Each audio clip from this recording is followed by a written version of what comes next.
How's it going, guys? Welcome back to the channel, and we're back today with another new car. We've just had another car delivered from Copart, and it's another smashed car again. This time it's a category S, so it does have some structural damage. Also, there's a fair bit of other damage on it that I couldn't see in the photos, so we'll have a look at that as we go around it. But this one is a nod back to the original hot hatch. Yep, it's a Golf GTI. This one though is a Mark 7. Let's take a look at it. The Volkswagen Golf GTI was first unveiled in 1976, and it was originally meant to be limited to a run of just 5,000 cars. But it was so popular nearly 50 years later, it is now incredibly on its 8th generation. It is one of the most iconic and well recognised cars on the road, and normally known for its German build quality, unlike mine, which you're just about to see. The Golf has gone from strength to strength in markets around the world. My one is the Mark 7. First released in 2013, while much bigger and more refined with all sorts of electronics, the original GTI never had. The essence and spirit of the Golf GTI still remains. The Mark 7, in my opinion, is probably the last one before the car was completely taken over with electronics, and it was that good it won European and World Car of the Year in 2013, and it also won the Motor Trend Car of the Year in 2015. The one you're about to see, however, is mine, and it's far from perfect. So, if you look at it here, that's a Category S Golf GTI Mark 7, 64 plate. It's got 69,000 miles on the clock. It's actually, apart from the damage, there's quite a few other things wrong with it that we'll have a look at in a minute, but I really couldn't see, and it's got to be a bit of a challenge to fix this one. So here we go. So as you can see, front left corner has been damaged. Front wheel is actually sitting backwards, so I had a quick look under it and you can see that the bottom arms are bent. I'm not sure yet if the subframe's damaged. I'm hoping it's not, but even if you come round to the other side, if you look, that wheel is sitting straight. It's got the space saver on this side and it's pointing to the left, but also it's sitting well back in the arch as well, so I'm really not sure if the subframe's damaged, but we'll have to have a good look at that. This one though is plagued with rust, and couldn't see that in the photos. We're going to have to do some with the silver at the front. Every panel in the car has some rust on it in some form, so we're going to have to do quite a few repairs. Even the back sills, they're rusty here. It's rusty on the back arches here. Back's not too bad. Come round to this side. That side's got a fair bit of rust on it as well. And this sill is actually quite bad here. It's actually, I don't know if you can really see it in the pictures there, but you can see the rust actually coming right up the sill here. So I'll have to strip all that back and make sure it's nice and clean, and we'll get it all fixed. Doors again, bottom of the doors are all rusty. And if we look here, front of the door's slightly damaged. The wings left the chat. And this sill is particularly bad round about here as well. So I believe these Mark 7s, the Mark 7s were actually quite bad for rust. I wasn't aware of that until I actually had a look at the internet and found out it's quite a common thing, but we can fix it all. So we're going to get started. We'll start off by stripping the car down at the front. We'll probably get the suspension and everything fixed first. Make sure it's straight before we start doing the bodywork. Let's go.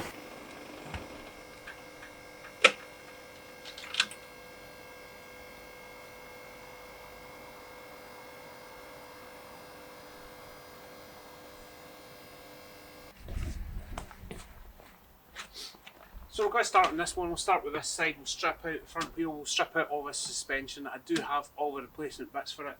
These wheels are quite badly damaged. This one's not so bad. It's really bad there. Front left one, it's really bad. It's sitting at the back of the car just now. I'll show you that in a little bit, but this is going to have to get new wheels. I know you've got to try and refurbish these ones. Don't think it's worth it. So this one will get treated to nice new wheels if we can get the car right. But we'll start taking the wheel off now.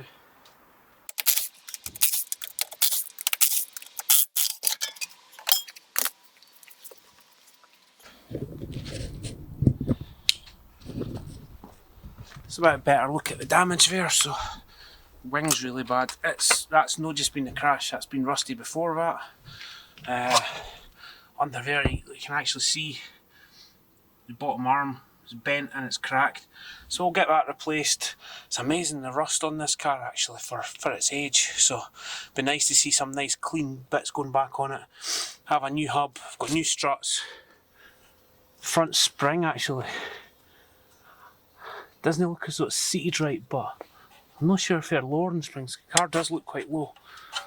We'll change all that, get all this cleaned up, put everything fresh and brand new on the front. The drive shaft's bent. I will need to get a new one of them.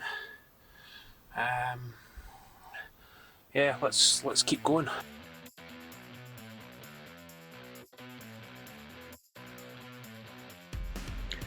So I start off by removing the brake caliper from the carrier. At this point it's just two 13mm bolts, and it allows me to tie the caliper up out the way just to ensure I don't damage the rubber flexi hose.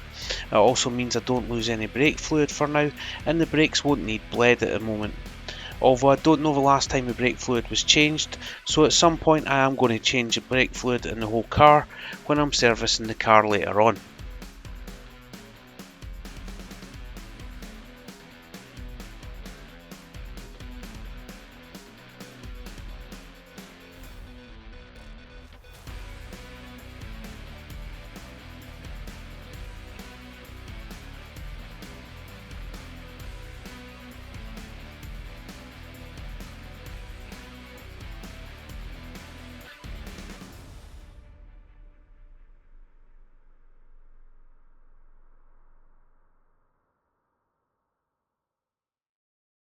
So I actually have a look in there. The strut is actually bent like a banana as well. So that'll be as I say, they're all getting replaced.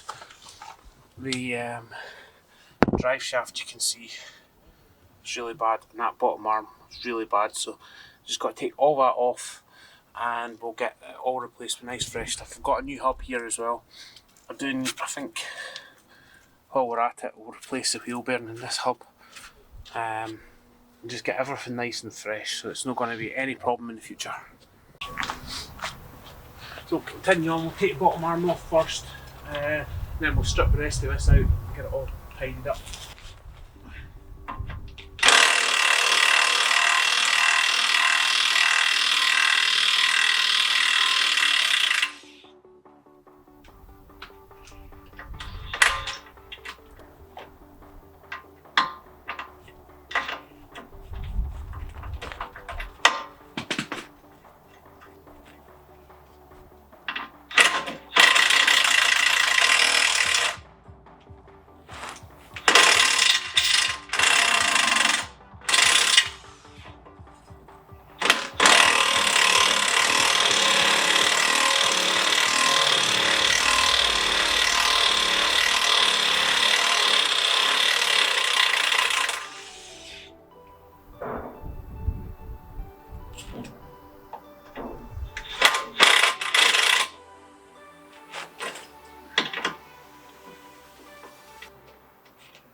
bottom arm itself is held on with 2 bolts on the inner side of the arm and 1 nut holding the bottom ball joint to the hub.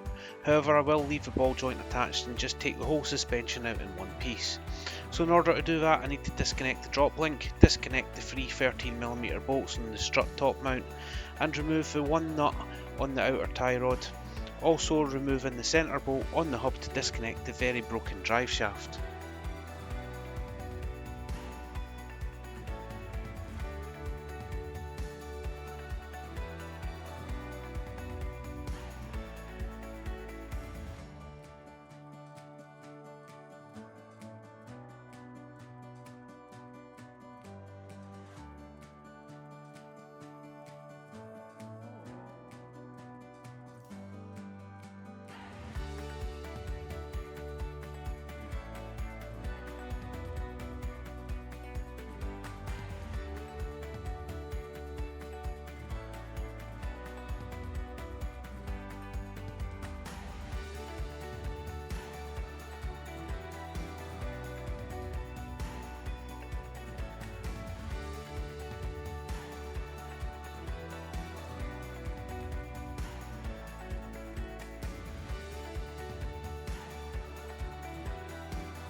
So there we go, after much wrestling and all the rust, front struts out, you can see how bent it is.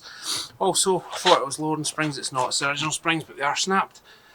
So, good job of replacing all that.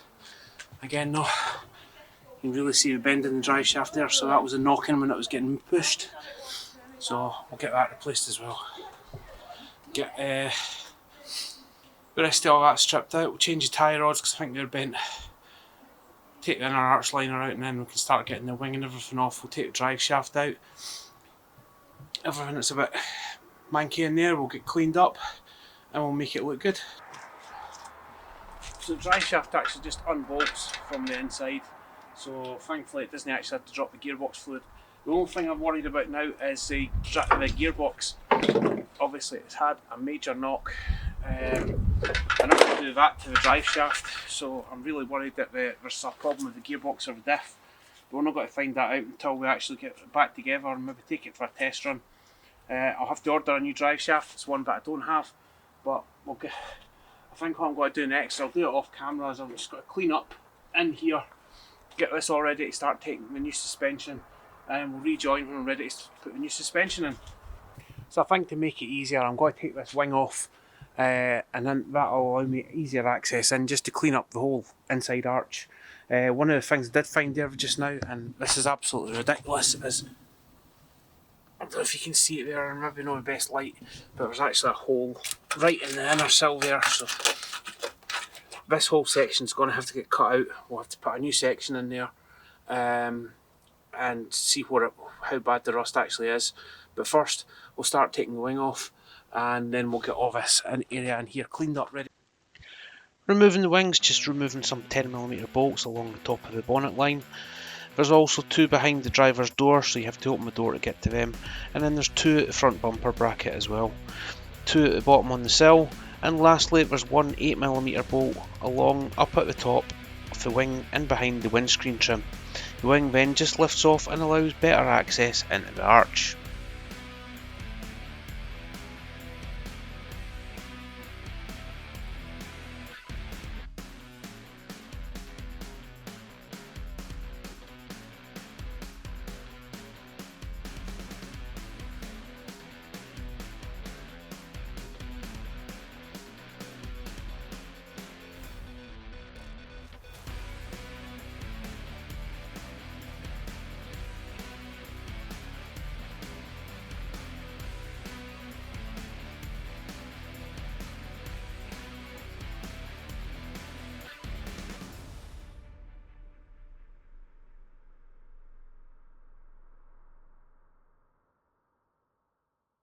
Yep, there's a damaged that little bracket there's got a little bend in it, but that'll bend straight again. I think these are okay. If worst case scenario they'll bend. Down here's a bit that concerns me. That, as I say, that is quite really badly rusted, so we'll get all that cleaned up and see just how much we need to repair of that. I have to cut a section round and repair this inner bit as a minimum. If no, have to replace the whole sill. Going to have to learn to weld quick. Inner wing, slight buckle there, so I don't think that's too bad. That should be fixable. This bolt-on bracket, so we'll replace that bracket. That bracket's about £20 on eBay, I've already looked. Other headlight bracket is the one that worries me. That is welded on. That might need re-spot welded and straightened, or we'll see if we can get a new bracket for that and spot weld it on. But yeah, next stage is clean up this area, and then we'll get the suspension all rebuilt in the car, on this side at least, and then we can worry about the welding later. We'll do that later, but we'll start getting the car back so it can roll and move under its own power. This is a couple of days later. I've cleaned up all in here. This has all had rust treatment on it. This is a zinc coated primer, and it's also had some white stone chip put on it, so we're ready to start putting this back together now. I still don't know if the subframe's damaged, so hopefully the new arm will show that. If it doesn't fit, then we know the subframe's damaged. If it fits nice, then likely the subframe isn't damaged. It actually looks okay. It doesn't look as though it's got any bends in it, but we'll see when we put it back together. So some of the other parts we've got here as well. So we'll just take a look.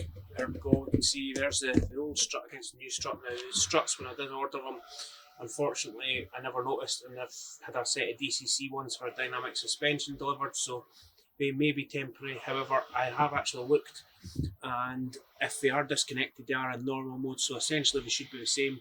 We'll find that out if we drive it as well. Also, I don't want to spend any more money until we see how we get the bodywork fixed as well. Brand new hub, because I think the old hub was damaged. New arm and drop link. If you look at the difference between the new arm and the old arm, you can just see how badly bent that arm is. Also got a nice new tie rod. I did order a new drive shaft the other day, but the drive shaft that came is actually for the other side now. I'm not complaining about that. It was poorly advertised. It did say front right, but in the title it also said the part number, and I ordered it on the wording rather than the part number. So got another drive shaft on the way. I've also got a brake disc guard on the way as well. We'll get that fitted a bit later. But we'll start putting this back together just now. We'll start with the bottom arm just to make sure it does go in okay. So as I said, starting with the bottom arm, just see if this slots in.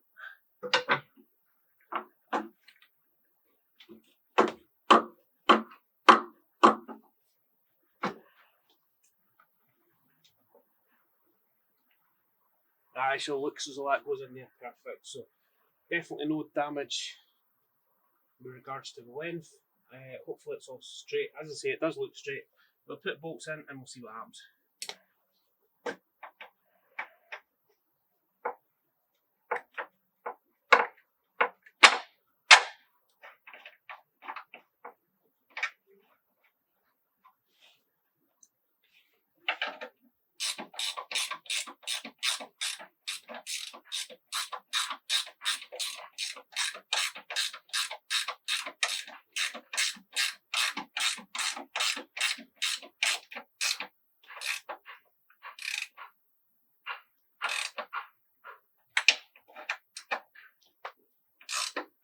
Just leave that one loose just now, because that'll actually want tightening once the car's actually settled on its wheels.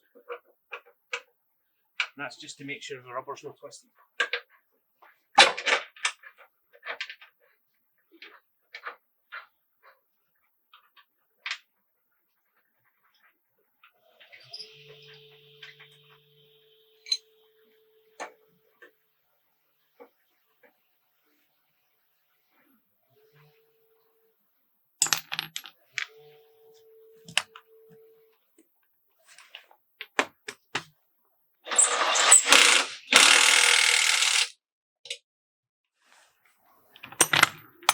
Next up, put a new tie rod in as well.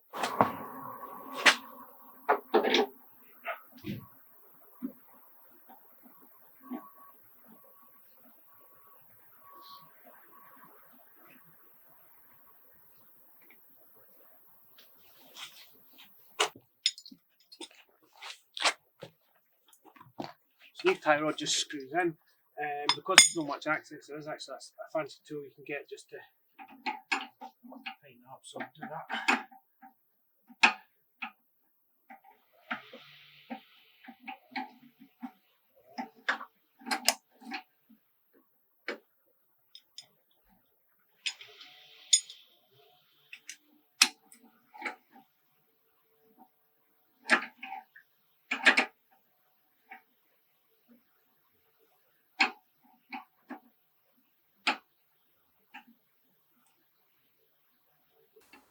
So just before I put the track rod end on, I'm just marking it against the old one just to get the setting roughly right, just so it doesn't need so much tracking when it gets down to the wheel alignment once it's rebuilt.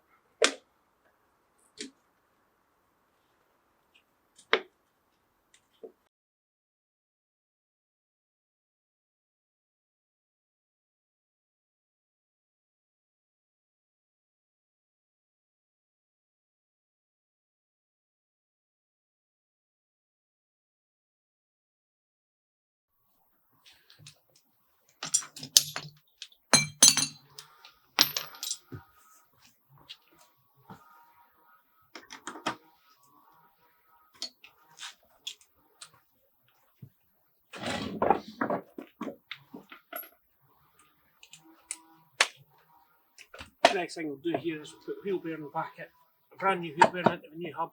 I've changed the hub on this side. I'm going to order one from the other side. I'm not happy with the amount of damage it's had. Just in case, this is like light cast aluminium, so there's a good chance it could be some hidden damage that I'm not going to see. Plus, this looks a lot better. We'll put this together and we'll have completely fresh suspension on both sides.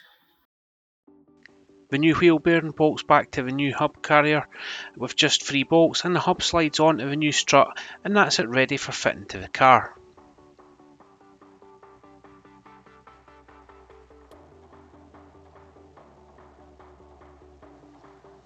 Once it goes on no problem, and then I bolt back on the 3 bolts on the top mount, and then I slide the bottom ball joint into the new hub carrier, then start to refit. All the bolts I removed earlier, but I will have to fit a new pinch bolt on the back of the hub carrier as the old one has seen better days and I'm really struggling to get it off the old strut.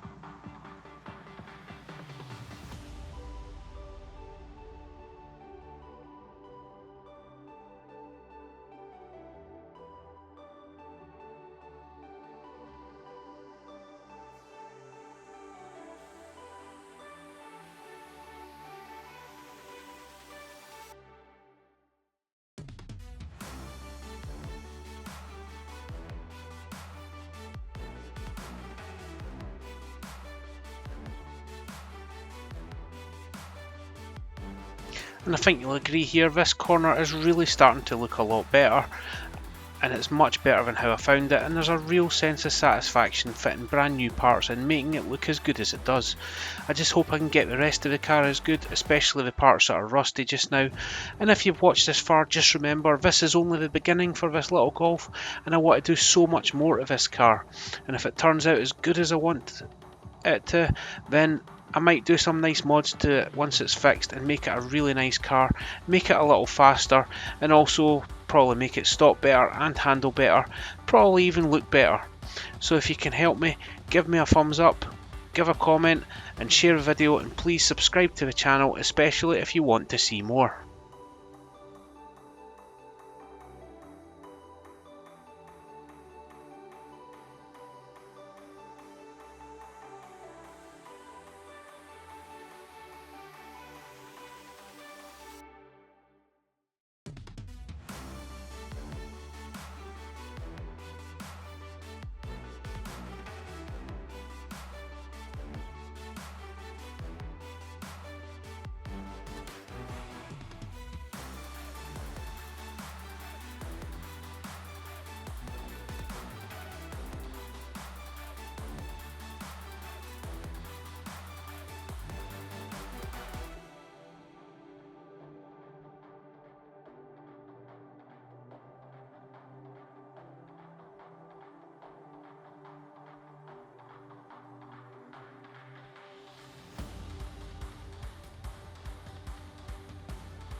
The good thing is it appears that the actual subframe itself straight. This looks a million times better, it looks a lot straighter. We'll get some brakes back on it now, we'll get this CD joint back in and we'll get it back sitting on its wheels for a moment.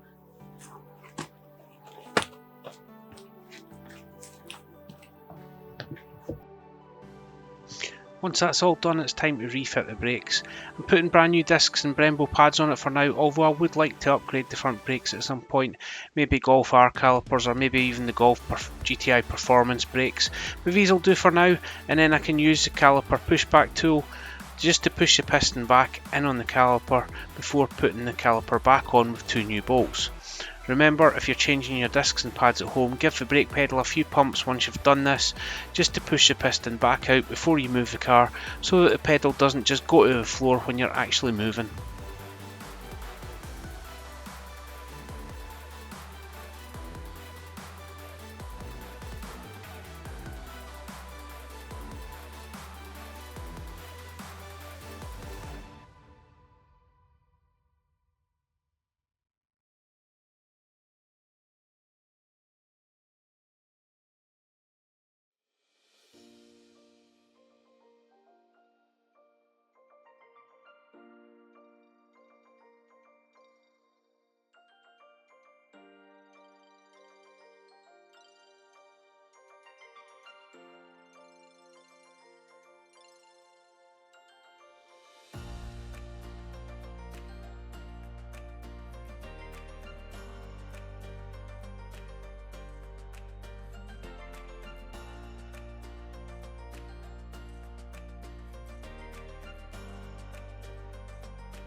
And once I do that, I reconnect the brake pad wear sensor and also refit the ABS sensor that's just behind that on the hub carrier. And once that, I think you'll all agree that the brake looks so much better than what was there. And that is pretty much that side of the car done, and I've got to repeat the same on the other side, but we will do that later.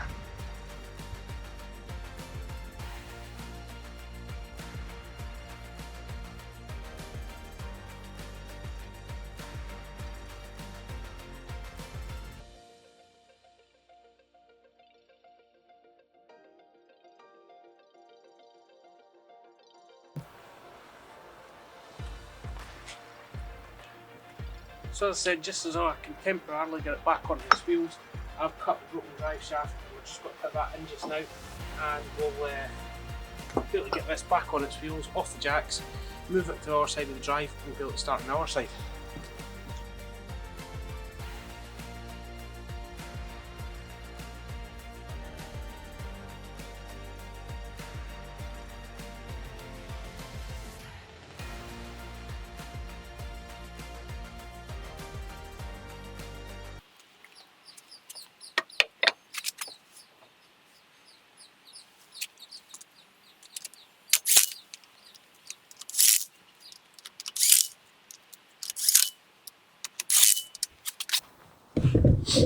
So there we go, straight away I can see a much bigger difference there. The wheel's sitting a lot further forward. It really was close to that sill before.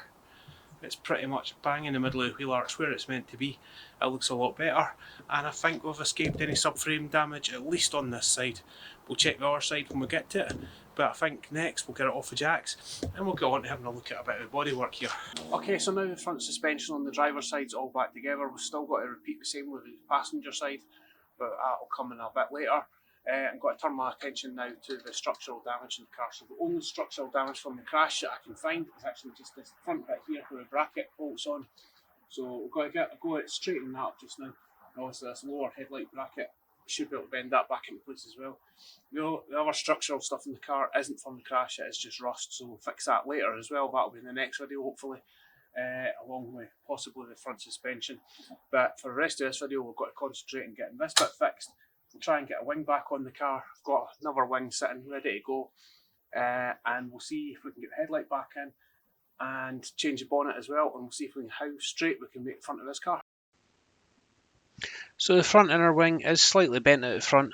I've removed the wing brackets and I've actually bought second-hand ones off eBay. I think they were about £20, so really not expensive at all and a lot easier to replace them than to try and straighten them back up. Thankfully there's only two 10mm bolts, takes off the front one, and the little one that just goes up over the top of the wing is just one 10mm bolt.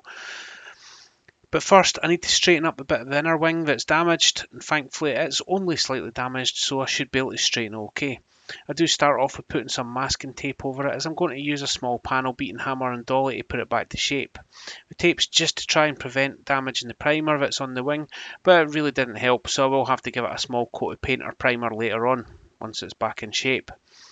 But with a small hammer and dolly I managed to get the inner wing back perfectly in shape, and it matches the other side of the car.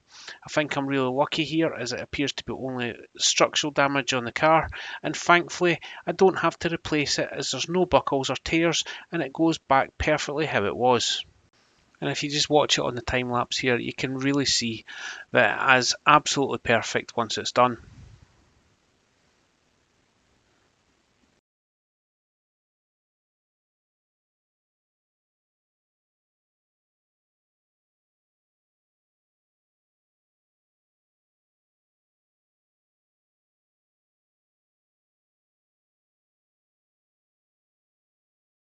Now I'm turning my attention to the lower headlight bracket. This bracket is bent backwards, it's also spot welded to the car. Again, I have a brand new bracket to replace it, and if I need to, I will revisit it and weld a new one on later. But I'm going to try and straighten this one first, and to do that I just carefully lever it back into place using mole grips, and I have the brand new bracket to compare it to. And I think it's turned out pretty well, and hopefully it will be okay. Thankfully none of the spot welds appear to be broken, so should still be solid. But remember, if this was getting repaired by the insurance, they would actually want to cut these parts off and weld in brand new parts, so that's probably the biggest reason that this car's been classed as a category S. Even though the damage is very small, the repair bill for this would be quite big. After that I bolt the wing brackets back on, and that's the car crash damage pretty much done as far as the structure goes. So I've just sat the wing in place. I don't know if it's got to be a permanent wing or if it's just temporary at the moment. It was a second hand one. I might get some new ones for it just because the rust that I've had previous issues with. I'd like some fresh ones on there. I'm going to make this car right as long as the welding goes okay. So what we'll do is we'll get it in place just now, we'll get it lined up, and then that allows us to get a bonnet on as well.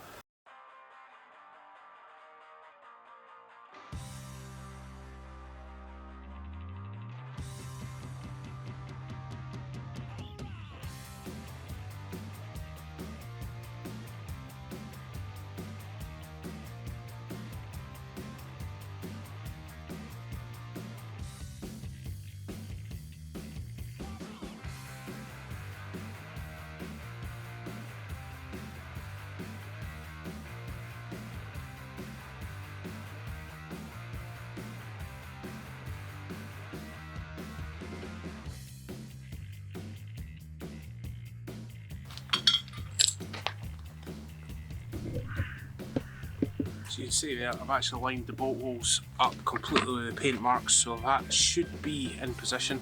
I'll just go ahead. It's actually sitting on that bracket really nice as well, just down at the bottom there, so you can just see that. I'll go ahead, continue, line up the rest of the wing, and we'll see how it looks after that.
So there we go, That's the panel back on, or panel on, sorry.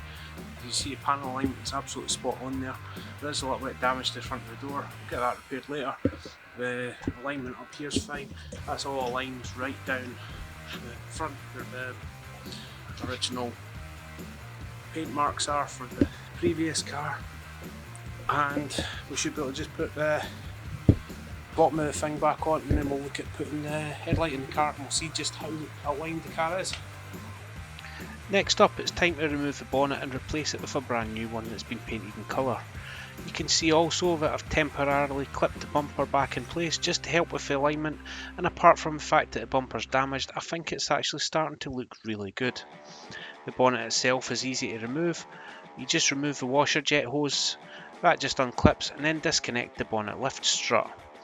Then it's just 4 13mm nuts that hold the bonnet to the hinges, and unfortunately I don't have new hinges, so I'm going to have to try these ones first and hope they aren't damaged. After you remove the 4 13mm nuts, the bonnet just simply lifts off.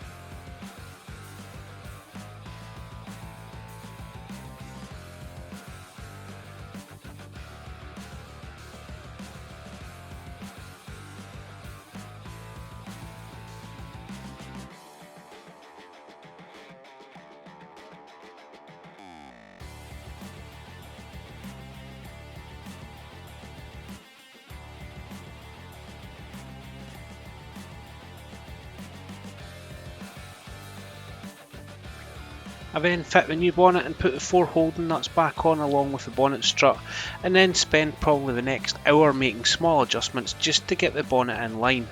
And once the car's at the point where it's nearly finished, I'll probably spend even more time just to trying to get it perfect. Thankfully the hinges seem okay, but trying to get the panel alignment right really is just a fiddly job.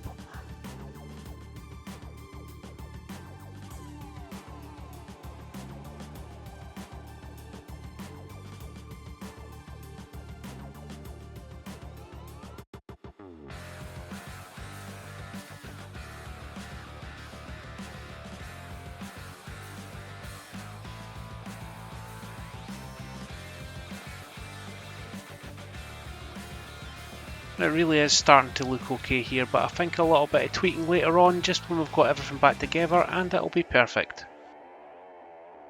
Okay, so that's the bonnet in place. I actually just popped the bumper back in its bracket there just now. The bumper is not staying, it's got to come off before the headlight can go in. The bumper's also too badly damaged, so we'll get that changed, but the panel alignment isn't too bad. We've got a little bit more playing with it and we'll get it perfect, but the car's starting to take shape now. So one of the things we've got to do next is run a diagnostics check on the cars. When you turn the ignition on, it lights up like a Christmas tree. It has various errors, and I think some of them are to do with the crash. Also the fact that there's a headlight missing, some of them will be to do with that. And I think also the fact that the battery's been flat a few times, I think some of them have all been triggered by the low power. So we'll run a diagnostics check on the car and we'll see. And for that diagnostics check, we've got to use the sponsor of today's video, and that's OBD11. OBD11 is a little OBD device that plugs into your car, and you can use the app on the phone, and it works best for VAG group cars, Toyota, BMW, and also now Ford in the US. But we've got to run it on the Golf here just now, and we'll show some of the functions that it can do.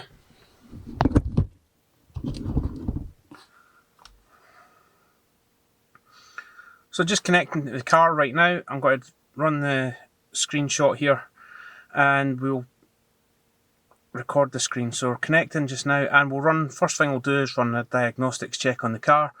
I have errors for stabilisation, auto hold, I have the light errors, I've got washer fluid errors, that might be genuine low washer fluid, not sure yet, I've never looked. All the traction control lights are on, the engine management lights on, the flat tyre warning lights on, but that is due to the fact that it's got a space saver on the front just now due to the damaged wheels.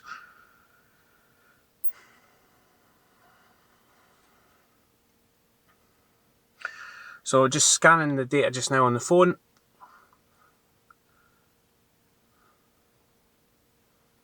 And it's came up with 55 faults, so let's have a look to see what they are. So structure borne sound, voltage too low, multimedia, voltage too low, steering assistance, voltage too low, Driver's door, voltage too low. Headlight regulation, that's right headlamps missing, so that's came up with that. Central electrics, right front turn signals, right LED daytime running lamps, that's fine. Passenger supply voltage too low. Engine data bus error value. Dashboard supply voltage. Right front ABS wheel speed sensor, electrical error. And it says insufficient voltage. We'll give that a try as well. Gateway, power steering control module, no communication. Airbag, voltage too low on the tensioners. Adaptive cruise control, it's saying brake temperature, didn't even know it had brake temperature there. Supply voltage. Parking assistant, supply voltage too low. Air conditioning, and that's in German. So we'll try clearing them, we'll see what it comes back with.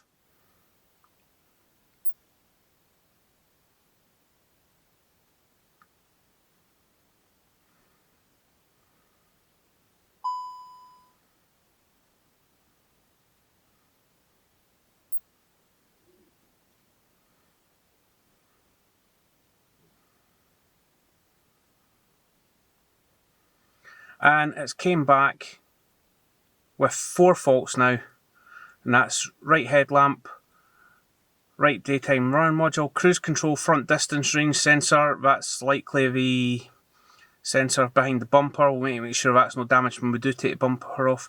And we've got air conditioning, function limitation due to energy management. So I'm just going to turn the ignition off again, turn it back on, and see what it all comes back up with, if it's actually...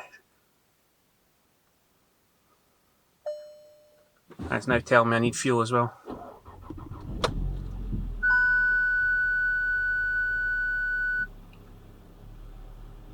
Okay, so it's got an error in the start-stop system, error in the stabilisation control, error in the auto hold. So it's still coming up with a fair amount of errors, so we'll just reconnect again. We'll just run this and see if it actually comes up with more faults again now that I've started the car. And it's came up with 11 faults this time. So we've got the headlamps, daytime running lights, we've got an engine data bus error value received, so I'll have to look a bit further into that. Steering angle sensor, implausible signal.